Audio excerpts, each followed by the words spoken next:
Welcome to the program. We start with matters contraceptive, and the Kenya Union of Post-Primary Education Teachers Chairman Omboko Milemba has warned the Senate against passing a bill that seeks to introduce contraceptives for primary school pupils. The Reproductive Health Care Bill, introduced last week by the nominated Senator Judith Sijeni, seeks to push for the distribution of birth control pills and condoms to children as young as 10 years old. Milemba warns that if such a bill were to be passed, it will open the gates for underage sex in the society. Our take is that these are very small kids, all the way to secondary. And introducing such a bill, and if that bill is passed to law, then it would mean that we are declaring that we are defeated completely in managing issues of morality within our school setup, which is wrong. Catholic Archbishop the Cardinal John Joy has called on the political parties to tone down the incitement and finger-pointing that has gripped the country in the recent days. Together with Anglican Archbishop Eliud Wabukala, the church leaders warned that political rallies at this time will do more harm than good to the nation. Now, they urged both the government and the opposition to agree on a way forward to help solve the country's issues in a manner that is peaceful and within the law. What the Bible tells us, we warn, and it's upon you to accept it. But when things go wrong, we shall say, we told you. Well, what we have said in our document here is very clear, that we are appealing to Kenyans, that we have a country that is beautiful, that God has given us to take care of. And therefore, we are calling upon all leaders, particularly political leaders, to understand that leadership is a calling from God. And this calling from God also demands us to use the privilege with the responsibility. As leaders of the mainstream churches in Kenya, we shall definitely not allow our churches and religious functions to be platforms for peddling inflammatory remarks, abuse, and indeed disharmony. Civil society groups under the Kenya for Peace with Truth and Justice want the Interior Cabinet Secretary Joseph Olelenku sacked over what they term as failure to guarantee security. The KPTJ has also called on the government to dialogue with the opposition, CORD, and work together for the good of Kenyans.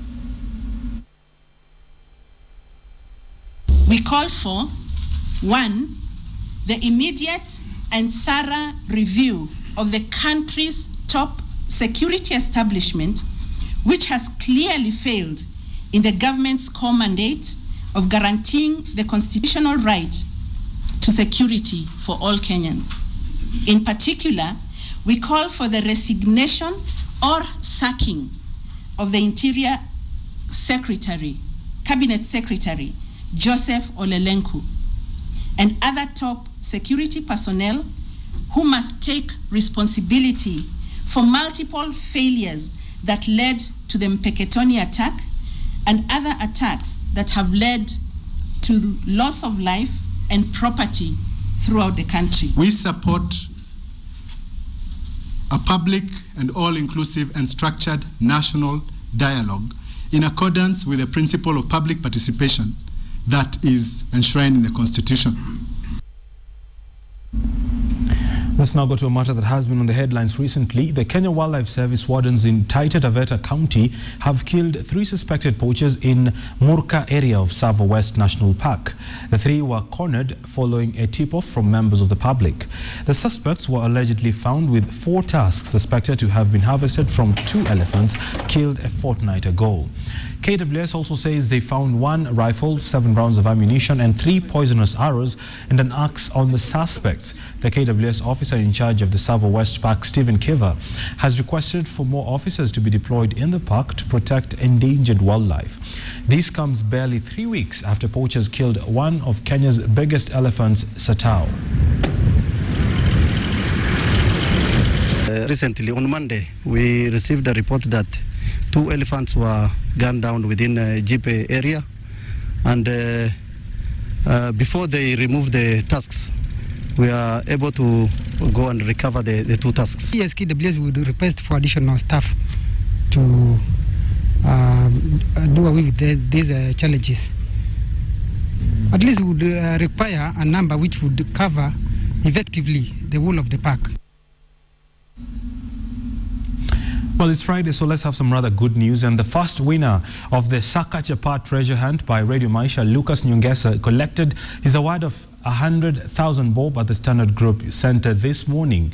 Lucas, who is from Nairobi's Embakasi area, managed to get the hidden envelope after a frantic and determined early morning search at the Uhuru Park yesterday. And he was given the check of 100,000 shillings by Radio Maisha's head of radio, Tom Japani. Radio Maisha listeners have been flocking Uhuru Park for the last 1 week to try their luck in finding the hidden treasure. Now, every week for the next 10 weeks, an envelope will be placed at a specific spot across different counties, and any Radio Maisha listener who gets the envelope will win 100,000 bob. Radio Maisha, mnatupatia, ukisikia Radio Maisha, ni radio inakupatia maisha kwa maisha yako. Sasa nashukuru sana Radio Maisha, muendelee kufanya hivyo Kenya. This is payback time, you can call it that. We are simply rewarding our listeners for being faithful to us and actually making us grow to where we are at right now. Now, the 20th of June is the World Refugee Day, and Kenya and Somalia have agreed on a form of agency to help monitor the movement of people between the two countries to protect against terror suspects across the border. Somalia's Prime Minister was in Kenya on a state visit to hold talks with Deputy President William Ruto on the progress of an agreement to safely repatriate refugees to Somalia. Here now is KTN's Joy Doreen Bira. In the next couple of months, there will be a fully fledged embassy in Mogadishu that can again facilitate issues between the two countries. Hosting a delegation from Mogadishu at his current house in Nairobi, Deputy President William Ruto reaffirmed the commitment by both Kenya and Somalia to enhance security relations between the two countries to eliminate attempts on Kenyans by terrorists. We have agreed on greater cooperation between our security agencies and greater sharing of information so that those who escape in Somalia and come to Kenya, information is available on their whereabouts and vice versa. A tripartite agreement signed by both countries is also aimed at facilitating the safe and voluntary return of refugees to their homes in Somalia so they can occupy their abandoned territories to avoid occupation by terrorists in these areas. Kenya is home to the largest Somali population outside Somalia, and therefore it is a significant development if that process was concluded so that Somalis can safely and voluntarily return to their country and help in building their nation. Ruto says Kenya, being the largest economy in the East African region, usually bears the heaviest brunt from Somalia's instability and any of the neighboring countries. This could explain why Kenya's defense forces remain in Somalia. And I have assured the Prime Minister that Kenya is not going to walk away from its responsibility as a responsible neighbor in Somalia. The AMISOM forces in Somalia have liberated 9 regions from Al-Shabaab in Somalia that has allegedly seen retaliatory attacks by the terrorists in parts of Kenya. Joy Doreen Bira, KTN.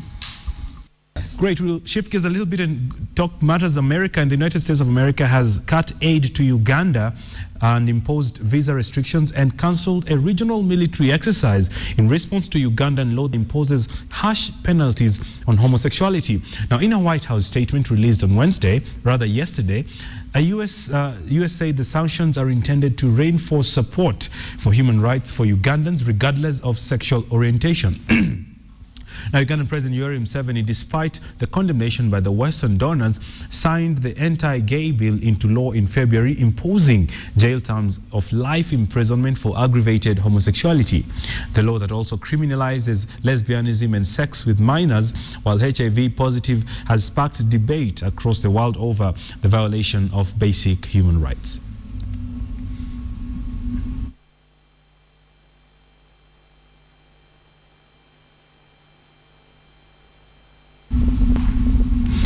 Moving on, a section of Nyeri residents wants the Committee on Revenue Allocation to consider increasing the funds allocated to Nyeri. They're citing the heavy burden of wage bill that they say has affected development projects in that county. The Commission's officials were in Nyeri to meet the stakeholders. Karonderi reports. A section of Nyeri residents were a visibly displeased lot after a meeting with officials of the Committee for Revenue Allocation failed to meet their expectations. It was a meeting aimed at enlightening stakeholders on the second-generation revenue allocation to different counties. The people present felt that the funds were barely enough. As much as they are saying that they are giving us 3.8 billion, they are in sense giving us about 600 million for development. Because all these other monies are going to operations and maintenance and salaries. Salaries alone are taking almost half of the budget. They also talked of pertinent issues that they felt were overlooked in the disbursement of funds. On health, we are lucky enough that we have so many dispensaries and we are well managed on the part of health. But it is unfortunate that so many staffs, and the high number in Nyeri County, staffs, almost 1,000 staffs are on the Department of Health. It is either they take up the staff who are, they were serving in the former provinces at a national level, we be left to manage our county staff, or they increase the allocation. However, the Director of County Affairs at the Commission, James Katule, said the population is one of the key factors they considered in setting aside the funds for each of the 47 counties. Population was one of the biggest parameters. It actually took about 45% of the weight in the initial formula. The emerging issue that seemed to resonate with many at the forum is that Nyeri, being the former headquarters of Central Kenya, has inherited a large number of staff, leaving Nyeri with a huge wage bill burden. The public should know that what is left in our hands for development is really quite small and quite insignificant to do anything substantial in this county. The county government was, however, put to task over the money spent on foreign trips by members of the county assembly, but Chief of Staff Simon Wachira said there were austerity measures to ensure public funds were spent well. The government has two arms. It has the executive and it has the legislative arm. I have not heard of any trip made by the executive committee in this county. I think we have tightened our belts. The Syria Commission officials said they'd put into consideration the views expressed by the public. Karonderi, KTN, Nyeri County. The Nairobi Securities Exchange listed real estate firm Home Africa has unveiled a new corporate identity that the firm says redefines its positioning in the property market. The firm is currently undertaking 5 major projects valued at over 20 billion, that's billion with a B, shillings, and is in the new looks they say is in line with their promise to prove quality, sustainability and affordability of housing in Africa. While attending the launch, Principal Secretary in the Ministry of Land, Housing and Development, Mariam El Mayouei, noted that the rapid growth of urban population poses a challenge for home developers to meet the high demand. Now, Home Africa is targeting to implement 10 new housing projects in the next 5 years.